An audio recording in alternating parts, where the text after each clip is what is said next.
I was excited because I've been a lifelong Zack Ryder fan.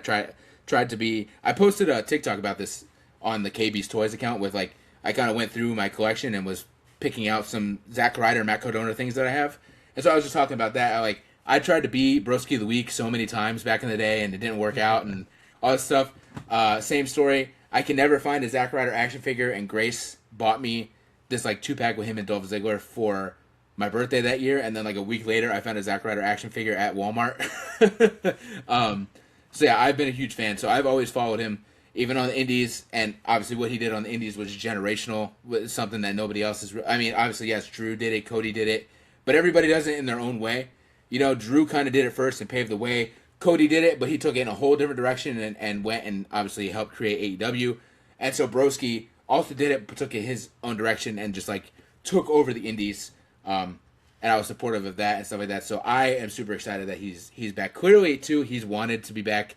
There's that clip where Kevin Owens is making fun of him on that Cody Rhodes podcast, talking about how for a guy that doesn't want to be here or whatever, he sure does talk about. Clearly, he wanted to be there. No, you know, you'd be stupid to not want to be there.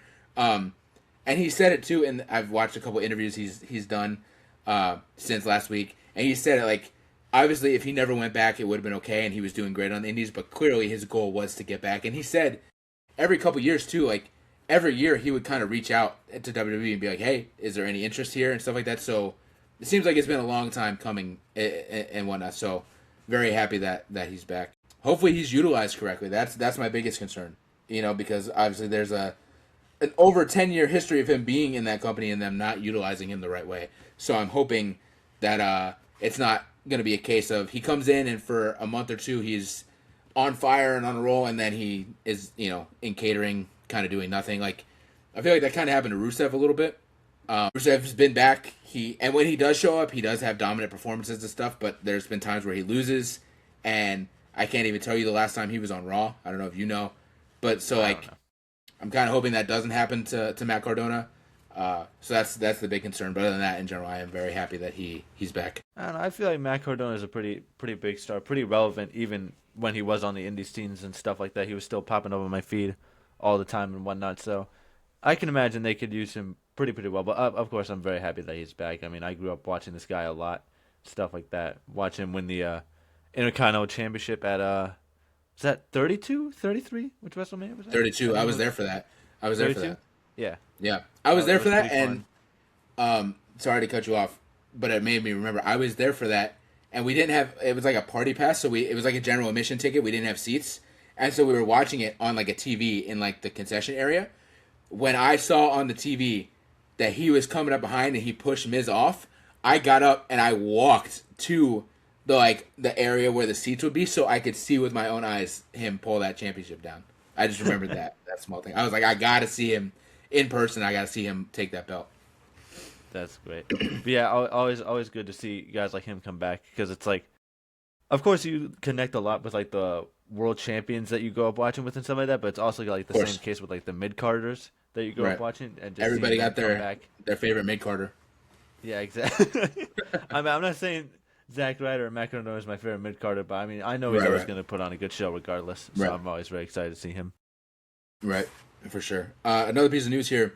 This one is more me than you. Hiroshi Tanahashi has officially retired. This guy, again, I think you know of him, but you don't really know him. I've heard of him. Yeah. This man literally is the John Cena of Japan. Like, he has been the John Cena of New Japan for like literally the past like 20 years. Like, legitimately kind of like mirrored John Cena's journey just as a Japanese version of it. So he retired at Wrestle Kingdom, which is obviously their WrestleMania this past weekend. I watched it. Japan time, it was like 2-3 in the morning, but I made sure to stay up and watch it because he's a legend. So I just want to take a second and like thank him, because yeah, he's done incredible stuff during his whole career. I also like too, they did so he wrestled Okada, which is one of his best rivals. He wrestled Okada. That was his last match.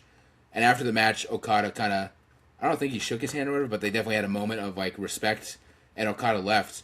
And then this shit went on so long, and it was literally like 5 in the morning. I was so tired, but I thought he was just going to do a speech and that was it.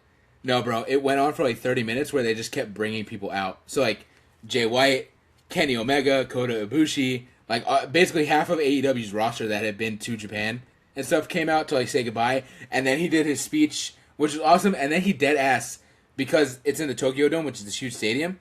He got on like a cart and went, and the cart drove him around the whole stadium as he like waved goodbye to everybody, which was pretty fire, but not fire for it being like 5 a.m. and I was so tired. So at some point, I was like, okay, Tanahashi, I love you, bro, but I'm going to bed. So yeah, that I just want to say that he obviously huge impact on Japanese wrestling. So great career.